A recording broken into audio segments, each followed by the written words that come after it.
Hey guys, we're going to go over myofascial release.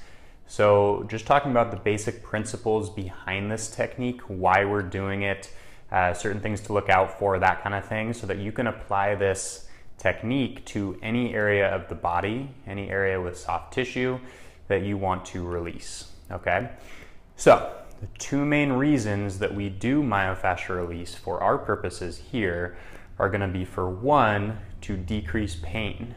So myofascial release is a great pain mitigation tool. If you are just being bothered, if your knee is bothering you, you can go ahead and roll myofascial release around that area, and oftentimes it can help get you out of pain. The second thing that we want to do, or we might use it for, is for mobility. So if we're trying to improve range of motion, if maybe that's a reason that our body's moving differently because we're lacking that range of motion, myofascial release is a great tool to use for that as well, okay? So, a couple things before we start. Myofascial release, we have to know the mechanism behind it, for one, is not quite known, but what they're thinking most likely is that it's acting on the nervous system in some way and likely downregulating nerve endings in the muscle and the fascia. Okay, so when you go ahead and put pressure onto an area and you get a light up or a trigger point effect, where if you're moving that pressure and one area hurts more than the other, that's telling you that the nervous system is responding to that stimulus, okay? So myofascial release, all we're doing is we're putting pressure onto an area with enough force to provide a stimulus to the brain and an output of pain or discomfort, and then we're waiting and we're using our breath and breathing to wait for it to relax away, okay? So I've got a bunch of tools here. So when we talk about that trigger point, the first thing we want to determine is how intense is it. So remember, if we're acting on the nervous system, okay, we don't want to overdo or add a too intense of a stimulus that the brain and the nervous system is not going to react positively to, because you can do this too intense and have yourself lock up even further. Okay, so we're going to pick an object to create the desired intensity that we want.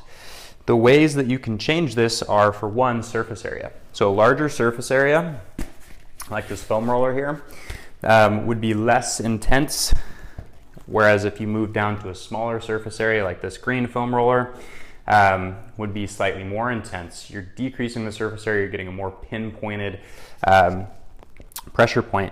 You could work all the way down into something like this lacrosse ball that's even smaller, okay, and that would obviously be more intense. The other way that we can change, or the second way that we can change the intensity, is by the firmness of the object. So I know you guys can't really tell on this video, but this foam roller is relatively firm. There are a whole bunch of other foam rollers on the market that are softer or potentially even more firm. There's even like PVC type foam rollers that are super firm plastic. This guy is a little bit softer. You can see there's some give there, as opposed to a lacrosse ball. There's not much give at all.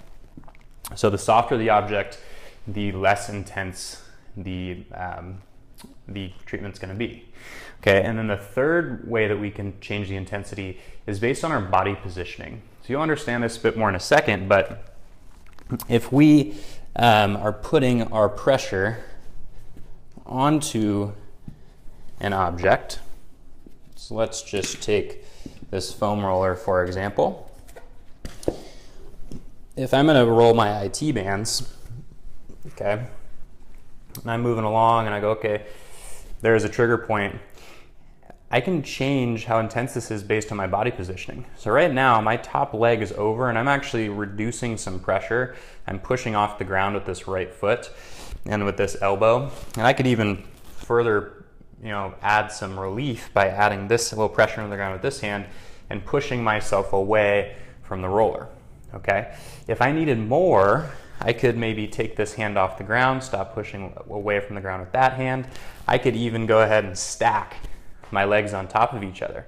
Okay, and that's providing more weight and more pressure pushing into that roller, which is then going to apply a more intense stimulus, okay?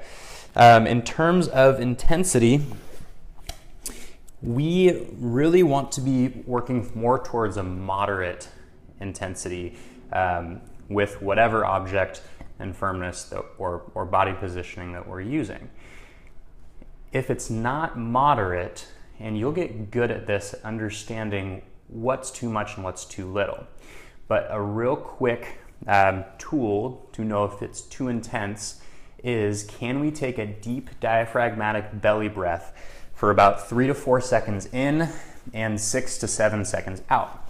If we can't do that and our breathing locks up and we're kind of doing this because we're in discomfort, probably too intense, okay? The other way you'll know is if you're on that spot, on that trigger point, and it's not relaxing after about a minute, and you're going like a minute and a half or so, it's probably too intense for you. You should move along and find a new spot, okay? So that kind of goes over time, somewhere between 30 seconds to a minute and a half. These spots should be releasing. If they're not, move on, work on your breathing, okay, change your body positioning, see if you can find a spot that will release for you. Okay, and then the last thing we want to know is, was it effective? So when we do a roll, right, we have a purpose in mind, okay? That purpose was either mobility, improving range of motion, or decreasing pain. So if you're going after pain here, what you're going to want to do is find a movement that elicits the pain, and we don't want it to be too intense. So if it's knee pain, if we just slightly bend the knee, or we slightly kind of move into a lunge position, or whatever we feel, or even just kind of walking around, whatever we feel might start to bring on some pain, you want to find a very mild way to do that, to understand if there is any discomfort, okay? And then after you do your rolls, you're going to repeat that. You're going to note, does it feel better, worse, or the same? If it feels better, great. If it feels worse, we got to go back to the drawing board. If it feels the same, we might want to go back to the drawing board as well, okay? Or try some new spots or some new areas, okay? So that is myofascial release in a nutshell.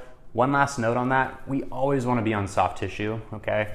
So bone is a no-go, joint generally is a no-go, so we're not going to be right there on the knee joint. You'll be up above on, say, the IT bands, connective tissue up here, the quadriceps, the muscle here, that kind of thing, okay? If it's mobility, I forgot, last little point, if it's mobility, you also want to have a test and a retest to determine if your mobility changed, okay? And we're going to go over all sorts of different tests and retests that you can use for specific movements or ranges of motion that you want to monitor moving forward, okay? So that's Myofascial Release 101. You are going to use this technique, your foam roller, your lacrosse balls, they're going to become your best friends. And you're really going to enjoy, hopefully grow to enjoy this technique as I have. It's really, really effective, okay?